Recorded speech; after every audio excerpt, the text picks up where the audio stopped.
Bismillahirrahmanirrahim. Alhamdulillahirabbil alamin. Allahumma shalli ala sayyidina Muhammadin wa ala ali sayyidina Muhammad, amma ba'd. Surah Yasin ayat 12. A'udzu billahi minasy syaithanir rajim. Bismillahirrahmanirrahim. Inna nahnu, sesungguhnya kami Allah, nuhyil mauta, kami akan menghidupkan orang-orang mati.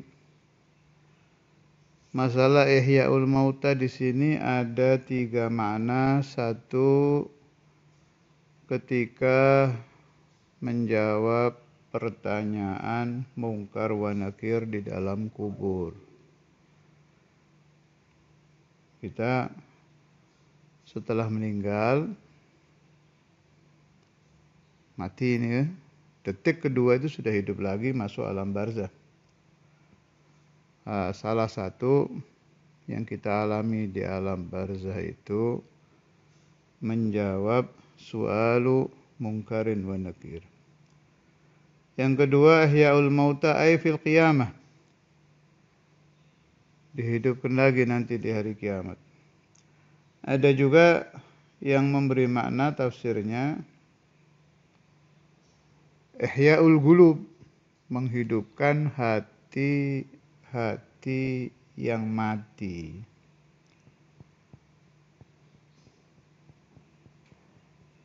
Ada kan itu, tapi yang dimaksud mati di sini berarti mati sementara ya. Mati sementara, bukan qalbun qasi yang nggak bisa diperbaiki lagi itu.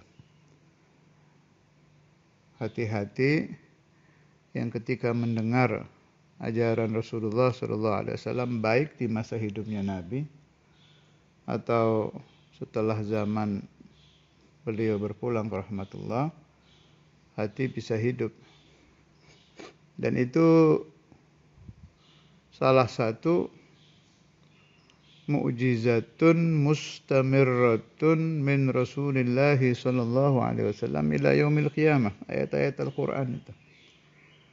Ayat-ayat Al-Quran itu Nabi Muhammadnya sudah di alam langgeng, tapi orang yang membaca, merenung, mempelajari, itu bisa hidup hatinya itu. Baca aja itu bisa hidup. Apa itu kalau bukan mukjizatu Rasulullah SAW? Sebetulnya kalau kita di kehidupan kita ini ada pertanyaan gitu di hati.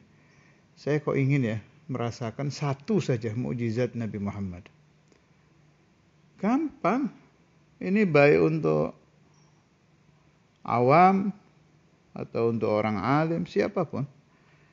Ketika hati Anda sedang galau, yang sangat, jangan tanggung-tanggung kalau mau nyoba. Hati sedang sangat gelisah. Baik gelisah tanpa sebab atau gelisah ada sebab. Al-gelisatu naw'an. Gelisah itu kan ada dua, ada yang pakai sabab, ada yang tidak pakai sabab. Dua-duanya bisa diobati dengan ini. Duduk baca Al-Quran. Meskipun nggak tahu artinya. Coba 1 juz. Dalam ketika rasa galau itu ada, baca Al-Quran. Paksa. Nggak tenang. Duduk nggak tenang, pengen keluar. Paksa, tetap baca sampai selesai. Rasakan di dalam hati. Belum hilang, tambah lagi 1 juz. Nah, biasanya yang dirasakan oleh ikhwanuna itu ada yang dengan 2 juz sudah hilang, malah ada yang 1 juz hilang, ada yang 1 ain hilang. Ada yang parah, harus 5 juz, malah ada yang tidak tenang sebelum sehari semalam 10 juz. Ini hasil dari saya tanya-tanya kepada saudara-saudara saya seagama yang mengamalkan ini. Memang beda-beda tiap orang itu. Tapi natijahnya satu, keajaiban itu muncul. Betul-betul ada ketenangan. Padahal nggak paham artinya loh ini. Ini nggak cerita tafakkur, tadabbur Al-Quran. Baca aja, baca. Jadi kalau dikatakan salah satu keajaiban Al-Quran itu qiraatuhu bila fahmin, membaca Al-Quran tanpa paham itu sudah melahirkan tuma'ninatul qalbi, ketenangan hati. Ini aneh ini. Bagaimana seseorang membaca saja bisa tenang, gak paham artinya. Itu min madadillah wa madadi Rasulullah sallallahu alaihi wasallam.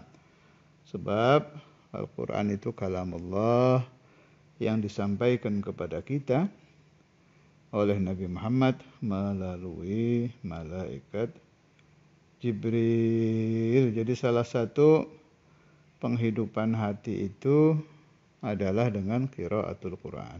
Apalagi kalau dengan faham, dengan tafakkur, dengan tadabbur. Wa naktubu, dan kami Allah mencatat maqaddamu, apa-apa yang mereka dahulukan, mereka kaum, wa atharuhum, dan bekas-bekas mereka. Maksudnya bekas di sini, athar itu macam-macam di sini tafsirannya. Salah satunya khatawatuhum ilal masjid, jalan pakai kaki orang menuju ke masjid. Bisa kita masukkan juga pakai mobil, tapi jelas yang pakai langkah kaki lebih besar pahalanya. Thawab ala qadri ta'ab, semakin capek ya pahalanya semakin besar. Subhanallah, jalan aja ada hitungan ya, ada hitungan pahalanya. Malah di sini ada hadis dari Nabi alaihi salatu wassalam, ala akhbirukum bima yamhu Allahu bihil khataya wa turfa'u bihid darajat, isbaghul wudu' 'alal makarih wa kathratul khatawat ilal masjid wa intidharus shalah ba'da shalah. Yang menghapuskan dosa dan mengangkat derajat itu menyempurnakan wudu di tempat-tempat yang kita nggak suka. Air wudu itu kan dingin, pinginnya kan yang wajib-wajib aja, ini disempurnakan. Pakai sunnah-sunnahnya semua nggak perlu dingin, apalagi pakai 4 mazhab sekalian. Kayak Syekhuna Abu Yahya radhiyallahu ta'ala anhu itu kalau wudu bukan hanya pakai mazhab Syafi'i, tapi yajma' bainal mazahib untuk ini mendapatkan fadilah hadis ini. Yamhullahu bihil khataya wa turfa'u bihid darajat.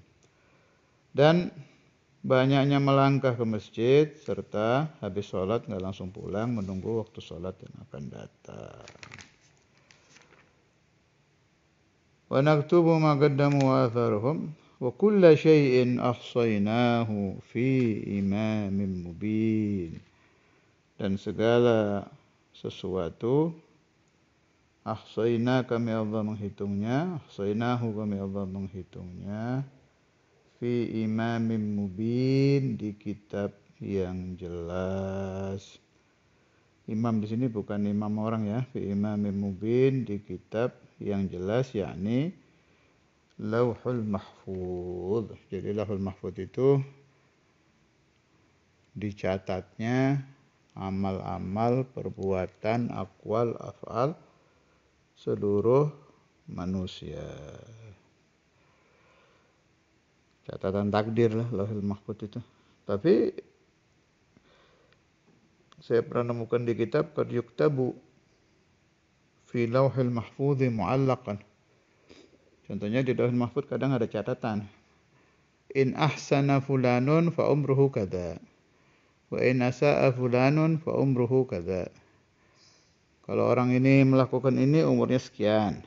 Kalau orang ini melakukan ini umurnya sekian. Makanya kalau orang ada yang catatan di Lauhul Mahfuz umpama umurnya 60, kemudian dia banyak silaturahim, banyak sedekah, banyak ini, banyak itu, bisa dirubah itu catatan menjadi 70 atau lebih. Yamhullah ma yasha'u wa yuthbitu wa indahu ummul kitab. Karena itu doa itu apabila diijabah oleh Allah Ta'ala, bisa merubah catatan Lauhul Mahfuz. Adapun takdir yang azali, yang fi ilmillah, yang Allah telah tahu apa yang akan terjadi di seluruh ciptaannya ini, sebelum menciptakan juga Allah kan udah tahu. Itu la yatabaddal, nggak bisa berubah itu. Nggak bisa berubah yang takdir yang fi ilmillah. Kalau lahil mahfuz masih bisa. Berdoa, beramal saleh, atau didoakan ahbab, didoakan orang-orang saleh. Wassallallahu ala sayyidina Muhammad wa ala alihi wa sahbihi wasallam. Alhamdulillahi rabbil alamin.